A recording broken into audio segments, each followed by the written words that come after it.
Hello everyone, and welcome to my channel General Hospital Official. I hope everyone is having a wonderful day. Before we begin, please hit the subscribe button and give this video a thumbs up.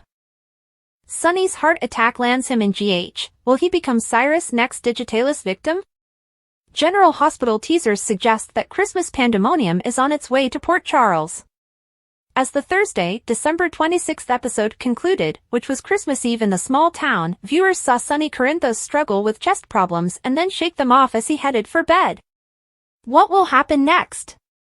General Hospital spoilers: Sonny Corinthos holiday heart attack. GH spoilers indicate that Sonny may suffer a heart attack on Christmas morning.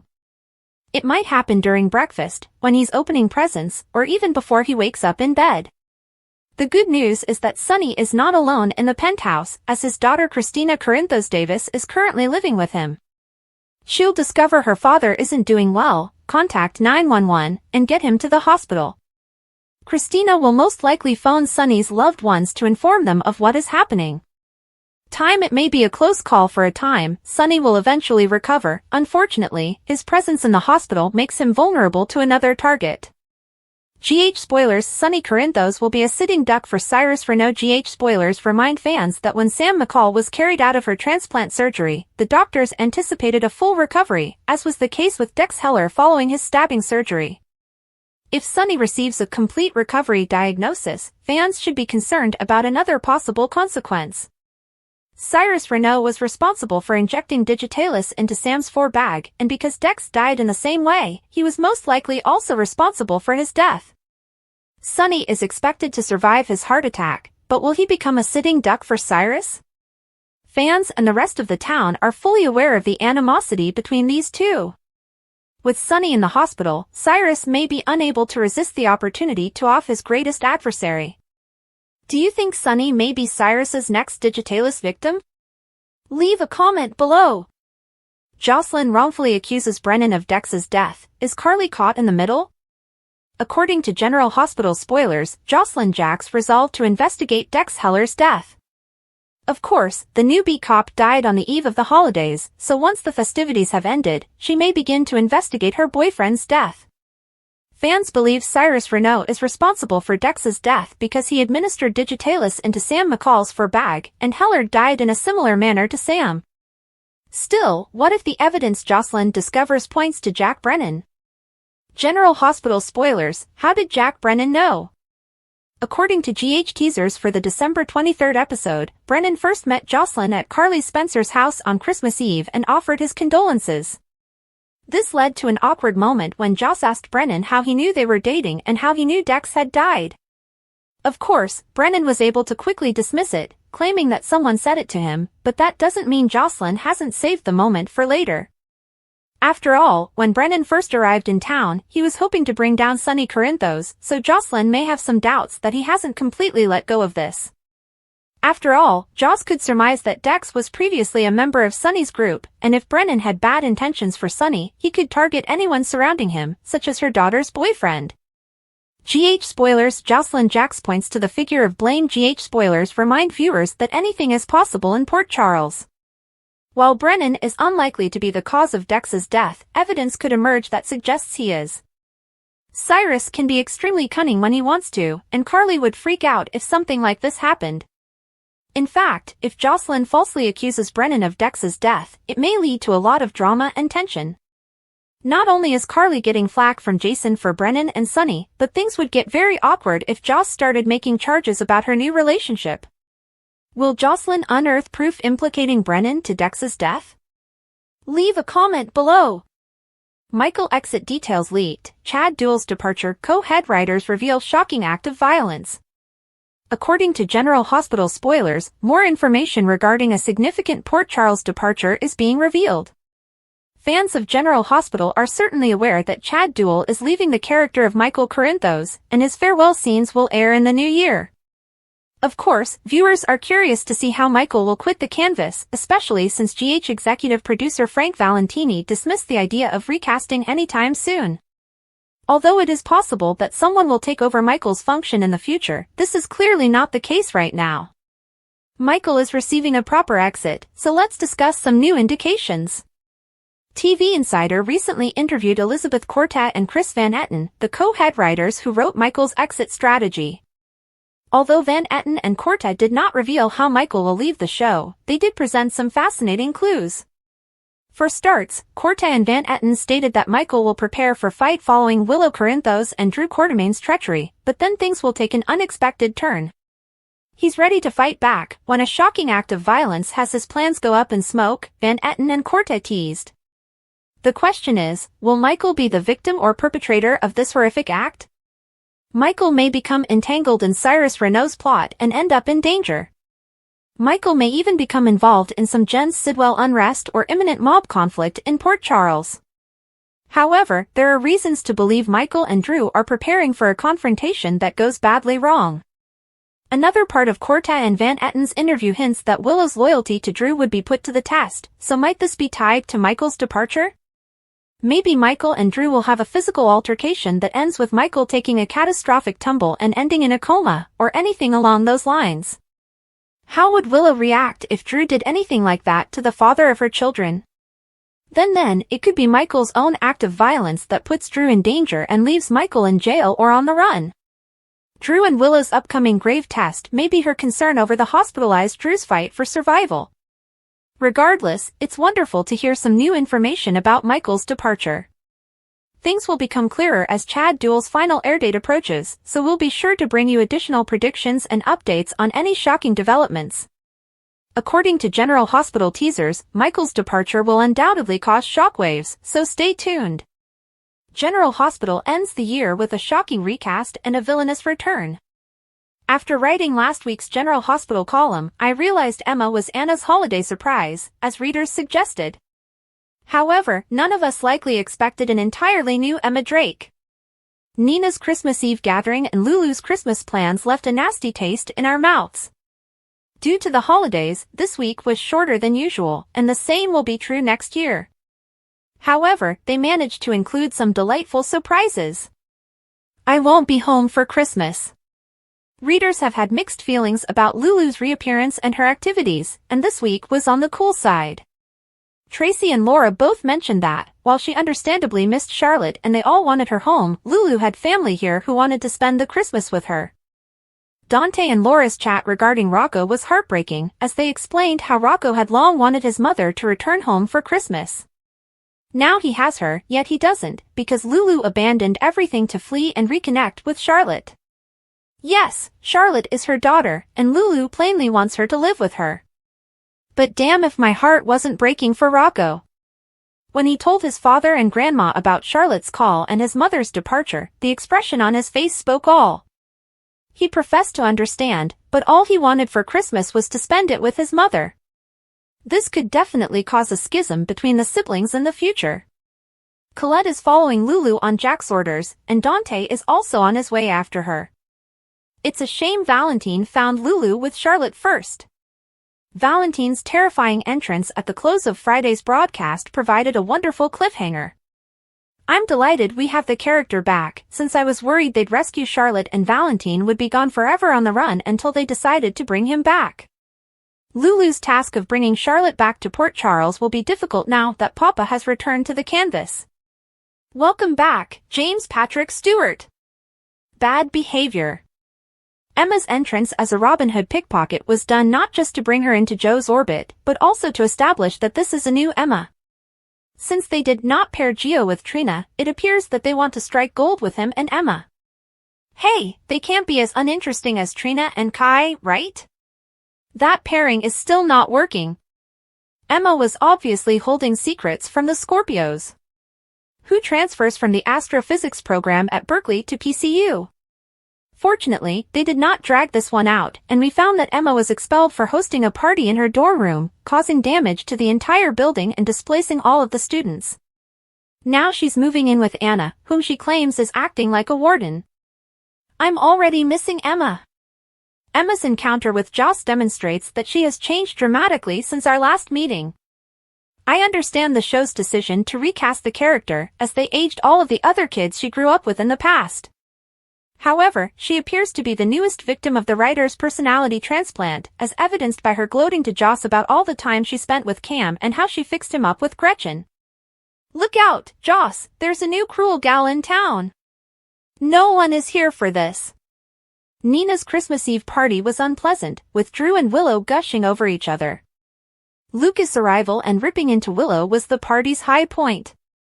Willow's statement that they didn't intend for this to happen and that he had no right to condemn them was ridiculous. As Lucas pointed out, they intended for this to happen, and Willow has a history of criticizing others' behavior, particularly Nina's. Drew comforting Willow after Lucas' statements and discussing how they met was not what I wanted to see in a holiday-themed episode. We all know Michael is leaving, therefore the program made it clear in these moments that Drew and Willow will be teaming up. I apologize for often complaining about how boring Michael and Willow were together. Nina may put an end to this by telling Willow about her sex adventures with Drew, but that will most likely function as another bomb to be placed later by someone else once Willow and Drew are together. I hope Nina removed any office security footage of them. Diane had the best line of the week when she discovered from Michael about the nanny cam footage and how they did it in the nursery. That's so gross. Final thoughts. So we finally know why Ava is broke. The Cassadine lawyers returned all of her settlement money, including Windmere, and named Ace the new Cassadine heir, with Alexis serving as trustee of his fortune. I'll admit that I'm curious about how Alexis being dragged back into her family's company will play out. Last week, it appeared that they were testing the waters with Cody and Lulu to see if they may be a good match. This week, Sasha and Jason? With Michael going either way, Jason would be honoring history by stepping up and assisting Sasha in raising Michael's child. Chase admitting Brooklyn that he once had a crush on Lulu was a huge blunder, especially after she ranted about her past with Lulu. And yet again, they are beating us over the head with the concept that Brooklyn will be Joe's biological mother. Chase spoke to Brooklyn when they took a pregnancy test about how she hadn't been pregnant before, so she wouldn't know what it was like to be pregnant. So, as the magic of Christmas rekindled Laura and Sonny's friendship, everything that happened in the previous year is now history. As if Sonny didn't already have enough medical problems, it appears that he is about to suffer a heart attack based on the fast scene of him grasping his chest and arm. That concludes my thoughts on this brief holiday week. Is Sasha leaving Port Charles, or have she and Jason struck a secret deal? General Hospital spoilers hint that Sasha Reeves is on the verge of a crisis. She is pregnant with a married man's child, and he has no idea. She began dating Michael Quartermain after discovering that her boyfriend, Cody Bell, is actually her cousin. E.W. Sasha's biological father is Robert Scorpio, which her mother Holly Sutton failed to tell her until it was too late. General Hospital spoilers, Sasha Gilmore's dilemma. Sasha's friend Willow Tate is married to Michael, so you can imagine the predicament she's in. Is there a future for Sasha on PC?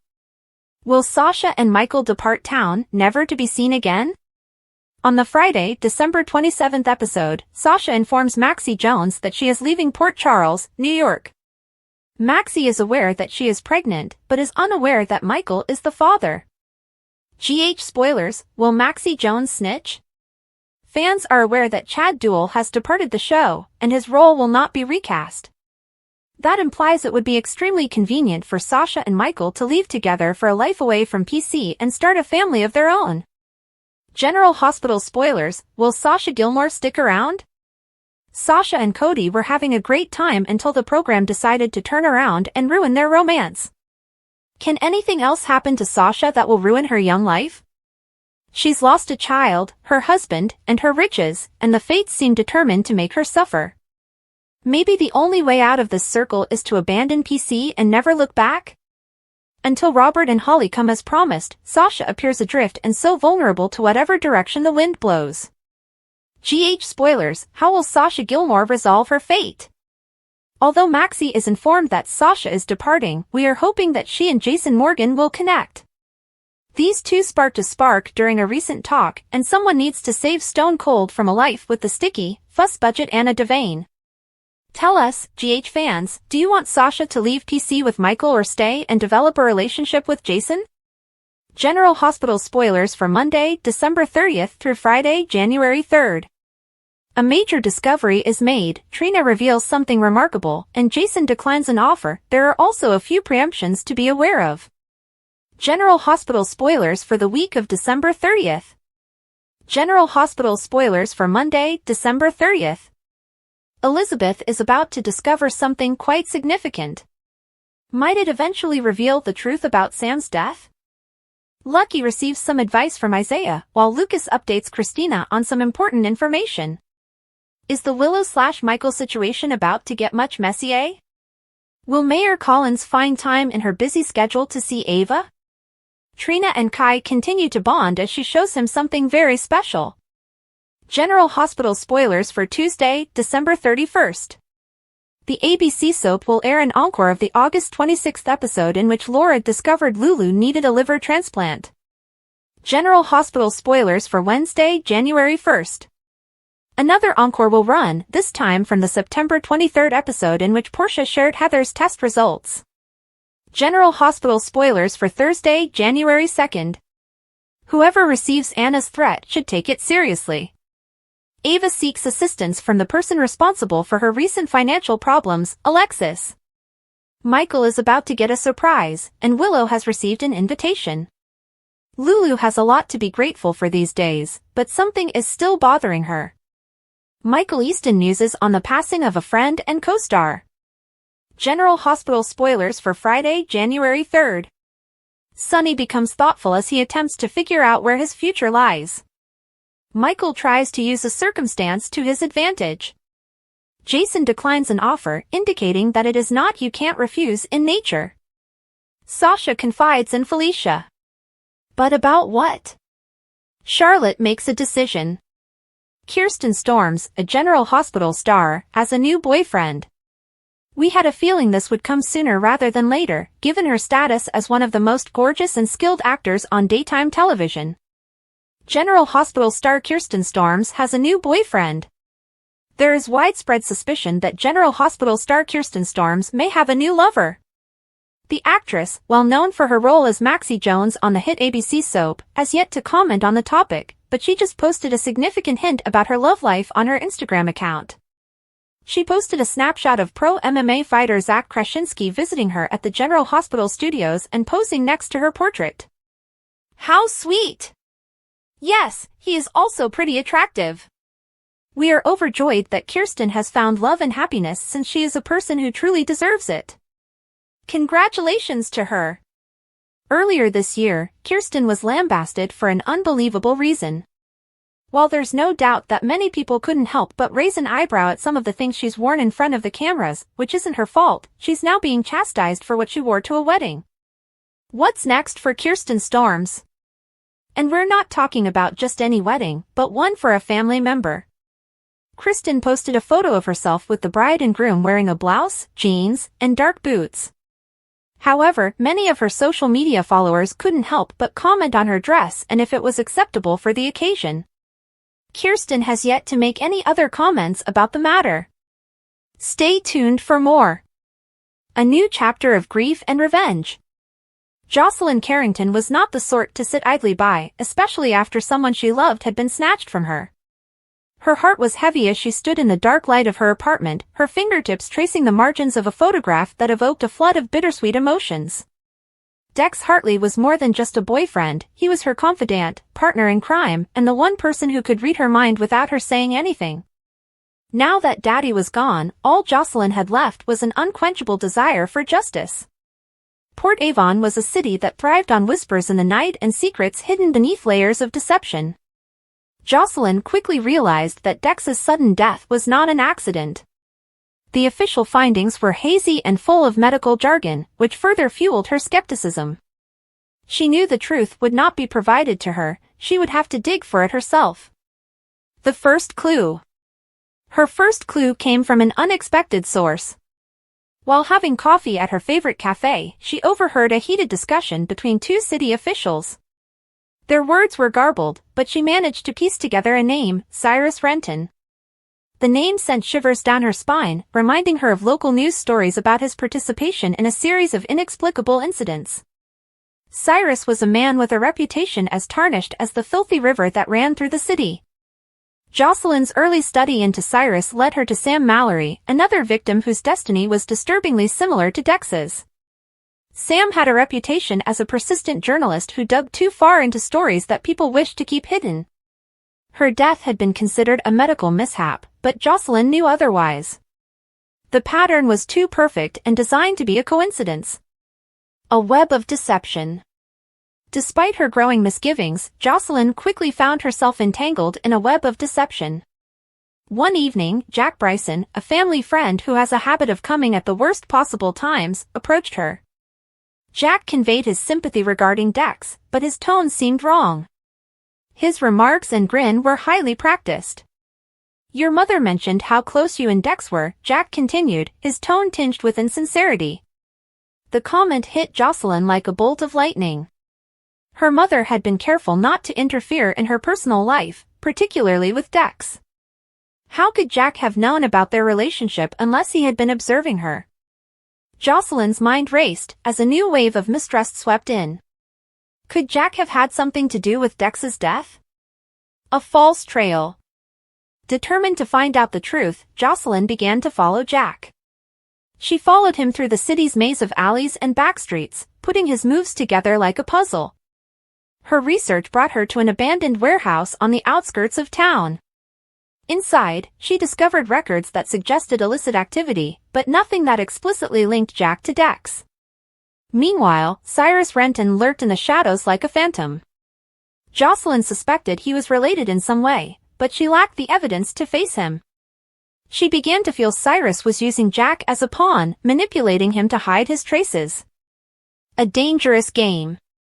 As Jocelyn delved deeper, she learned she wasn't the only one looking for answers. Jason Marks, a private investigator with a questionable record, had also expressed an interest in Dex's case. Jason was gruff and enigmatic, but his motivations were similar to Jocelyn's, at least for the time being. They discovered a terrifying detail: Dex had been investigating a high-profile corruption case involving Cyrus and his illegal activities. Jocelyn found herself in a difficult situation as a result of the revelation. As she grew closer to the truth, her mission became increasingly risky. Her phone rang with anonymous threats, her apartment was destroyed, and her every step appeared to be monitored. Nonetheless, she refused to back down. The turning point. The breakthrough came when Jocelyn discovered a hidden file in Dex's stuff. The file contained encrypted messages, financial records, and a list of people all linked to Cyrus' network. Among the names was Jack Bryson's, which confirmed her worst suspicions. Confronting Jack was unavoidable. Jocelyn cornered him at a charity banquet, her voice low but powerful, demanding answers. Jack denied everything, but the flash of panic in his eyes indicated she was on the correct road. "Why are you so concerned with Dex's death?" Jocelyn pressed. Jack hesitated before leaning up close. "You have no idea what you're getting yourself into," he said. The final showdown. As the pieces of the puzzle came together, Jocelyn braced herself for a confrontation with Cyrus. She sought Jason's assistance, knowing she couldn't face a man of Cyrus's stature alone. The confrontation took place in a dilapidated factory, the air dense with anxiety. Cyrus was as terrifying as she had imagined, his presence imposing and his words filled with hate. He mocked Jocelyn, accusing her of meddling in matters beyond her understanding. But Jocelyn held firm, armed with the evidence she had diligently gathered. "You think you're untouchable," she replied, her tone unyielding. "But the truth always comes out." Justice and closure. Cyrus' kingdom eventually shattered beneath Jocelyn's determination. The proof she provided resulted in his arrest, and his network was dismantled piece by piece. Jack Bryson's role in the scheme was also revealed, and he had to face his own consequences. For Jocelyn, victory was bittersweet. She had avenged Dex, but the cost had been enormous. As she stood on the rooftop viewing the city, she felt a sense of completion. Dex's memory would live on, not as a victim, but as a force for justice. The event changed Jocelyn into a formidable force, a woman unafraid to confront the darkness that lurked in the shadows of Port Avon. And, while the wounds of her journey would never entirely heal, she found comfort in knowing that she had honored Dex's legacy in the only manner she knew how, by seeking the truth at whatever cost. Port Charles is in turmoil, forbidden love and dangerous secrets. Port Charles was no stranger to scandal, but the complex relationships between its most prominent residents appeared to have reached new heights. Willow Taylor and Drew Caden were at the center of the current drama, unable to shake their irresistible attraction to one another. Their bond was unmistakable, but it was riddled with complications that threatened not just their lives, but also the delicate balance of their families. A complicated affair. Willow's marriage to Michael Carrington was already on the verge of disaster. After years of strained smiles and underlying grievances, she eventually handed him his separation papers. Michael had established a reputation as a competent businessman with an unwavering demeanor, but his personal life was significantly messier. The split was more than just irreconcilable differences, it was also about control, power, and the children caught in the crossfire. Michael's money created an additional element of tension. Willow, who is naturally fiercely independent, insisted she had no desire for his riches. Her lawyer, the cunning Martin Grant, made certain that her court actions were presented as an attempt to preserve stability for their children, Wiley and Amelia. But rumors in the village gossip mill suggested otherwise. Enter Drew Caden, the man who had unknowingly become Willow's confidant and temptation. Drew carried his own personal load, parenting his little daughter, Scout, while dealing with the weight of his Quartermaine family legacy. Willow invited Drew and Scout to her mother Nina Taylor's Christmas party, which generated more than a few questions. What's her reasoning? She claimed that she felt terrible for Drew because he was spending the holidays alone. However, the fleeting glances and soft grins between them revealed a different story.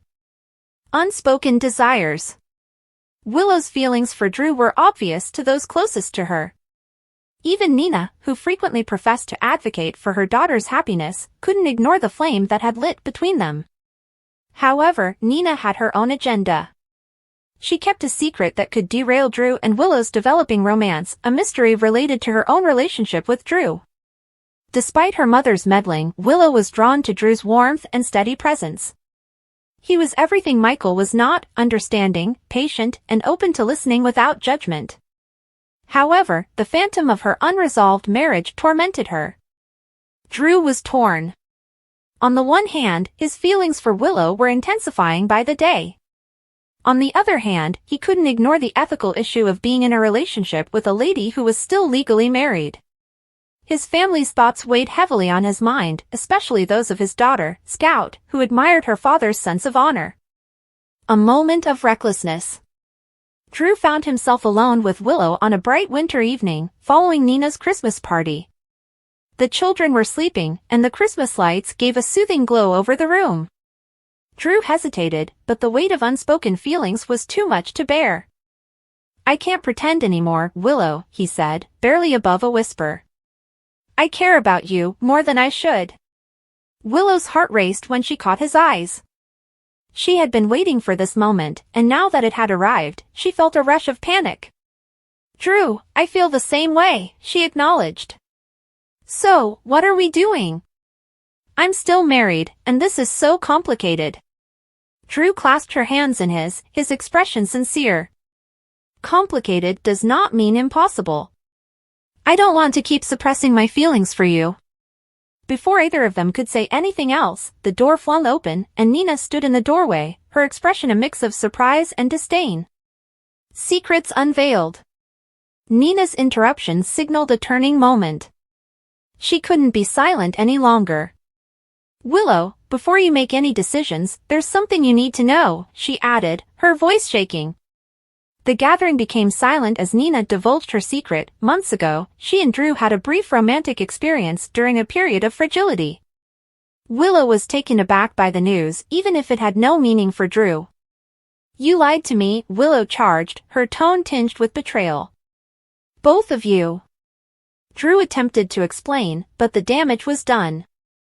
The trust he had fought so hard to establish with Willow vanished in an instant.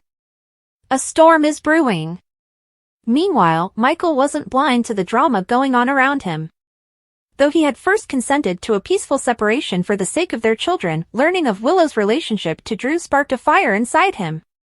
Michael, encouraged by his mother, Carly, began to plan strategies for regaining control of the situation.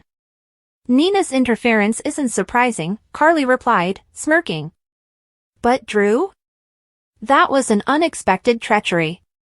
We need to take this seriously." Michael's next move was calculated.